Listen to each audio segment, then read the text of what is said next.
that's the sound of silence. And today we're taking a look at Silent Hill. Not the video game, but the movie.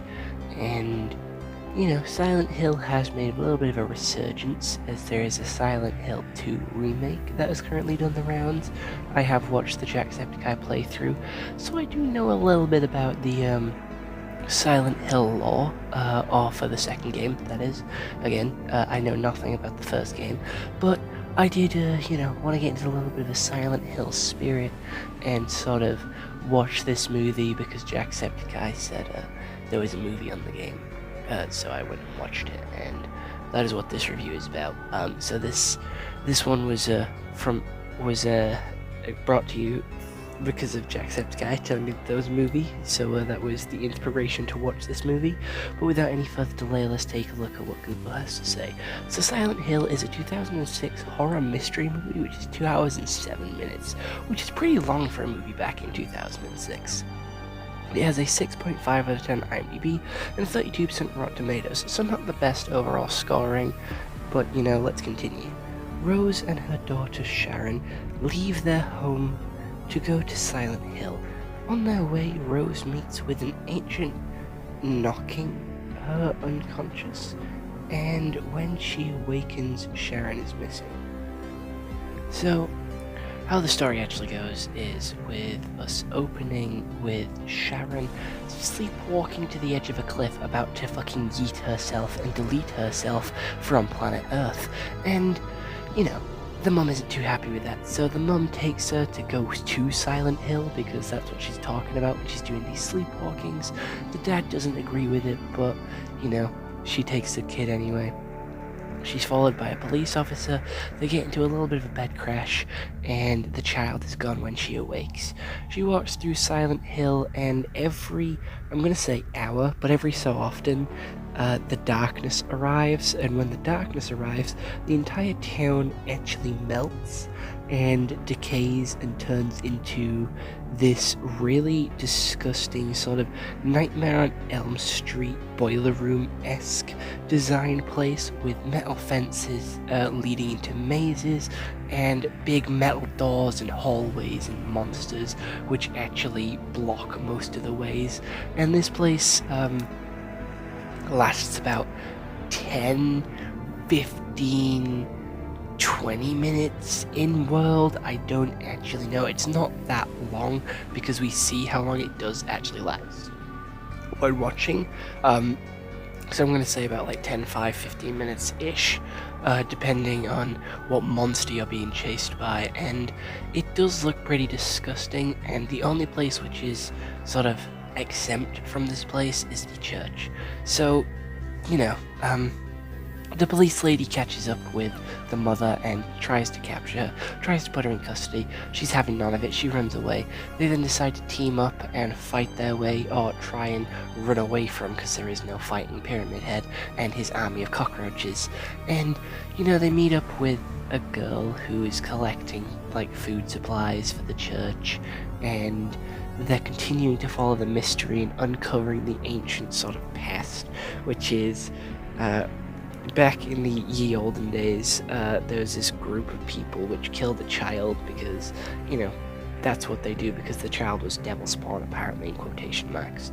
The child then split its soul into good and evil, and the good one is Sharon, the daughter, the bad one is just the bad one, and they're here to cite revenge on these cultists that live in the church, but they can't get in because obviously their willpower, their belief is too strong. So our main lady gives them a way in, and she absolutely fucking slaughters them all. And then Sharon and her mum live happily ever after, live out the rest of their days in the Silent Hill fog because they never actually found their way out. And that's where the movie ends. I'm gonna be honest, I wasn't too happy with that ending. That ending with them being trapped in Silent Hill was a little bit of a shock, not gonna lie. It was a little bit of a twist ending that I wasn't expecting, but you could tell because they set it up. With that fog still being there, and with that fog not lifting or dissipating or disappearing, it leaves still that eerie situation. They have that sort of blue tint on their side where there's no one else about. They are still living in this nightmarish world where they cannot escape and cannot interact with anyone from the real world. So they'll probably never see their dad again, and that is quite upsetting, not gonna lie. I think that is a pretty upsetting ending, and it doesn't really leave a satisfying conclusion. It does leave a pretty twist conclusion, where you're like, holy shit, they never got out. That is a pretty sad ending, but it is still a conclusion to the story. I did like the mystery that it built up with this Silent Hill and with the daughter, and how you slowly uncovered what happened to her, or what happened to her lookalike or doppelganger, which is revealed to be her evil variant, her evil variation, from the soul of this one kid from a while ago. And I liked that. I liked that mystery. I liked that build up. It had some really nice payoff to it, and I think it worked really well. The acting was pretty mid, not gonna lie. The acting wasn't the greatest. The acting was kind of mediocre. Nothing too special on the acting part. The CGI was also terrible, but also good. Pyramid Head looked decent. I didn't mind the look of Pyramid Head. I thought he was pretty good.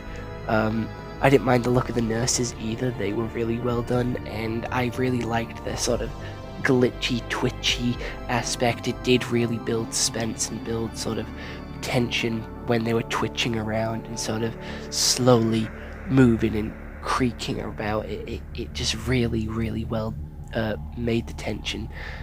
But the first enemies that you encounter, like the exploding acid ones, they didn't really look that good, not gonna lie, and neither did the demon babies that we started off with either.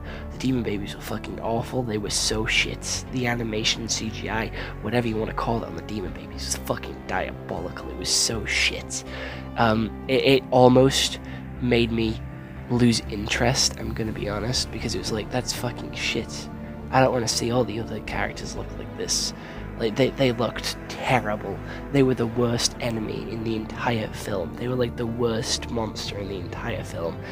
I thought Silent Hill was supposed to be based off your sort of deepest sort of like badness, your deepest red flags, because in Silent Hill 2, like that gym guy, you know, he was very lustful, and that's why he saw legs all the time, and most of the monsters were quite sexual.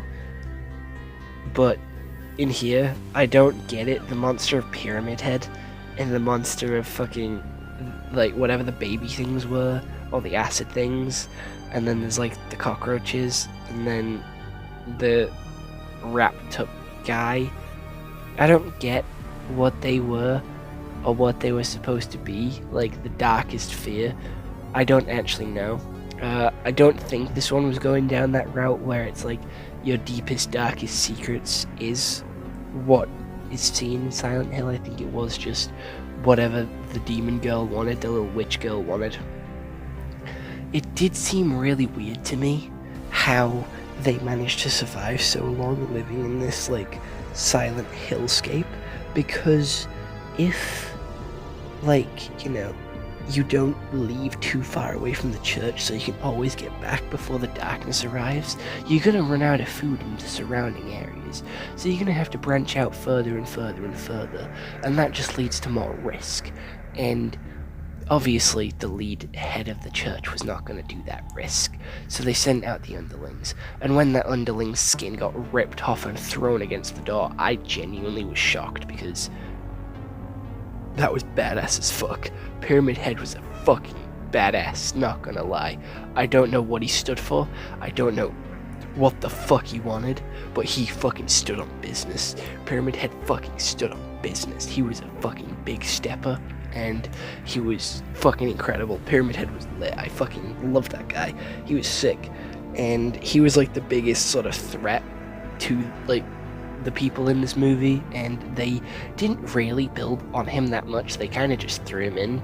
So if you haven't played the games, there is no build up for him. I think he was more of a character thrown in for obviously people liking the games, because again, there's no build up for him. He's just kind of there and he just appears. Same for most of the monsters. Most of them just like appear and there's no sort of build up to them, or there's no sort of slow pan.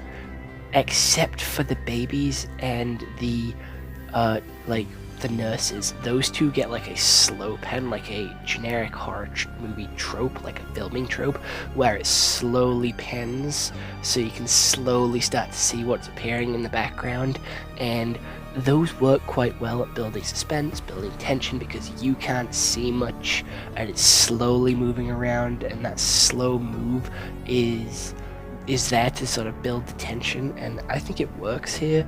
It definitely works when sort of trying to reveal these types of villains, especially when like they are, well, I was going to say big threats, but the babies weren't really that much of a threat. There was an overwhelming force because there was that many of them, but I don't think they were that threatening. I didn't feel scared by them. I was just kind of watching them in disappointment and disgust because they looked fucking disgusting and the CGI was terrible.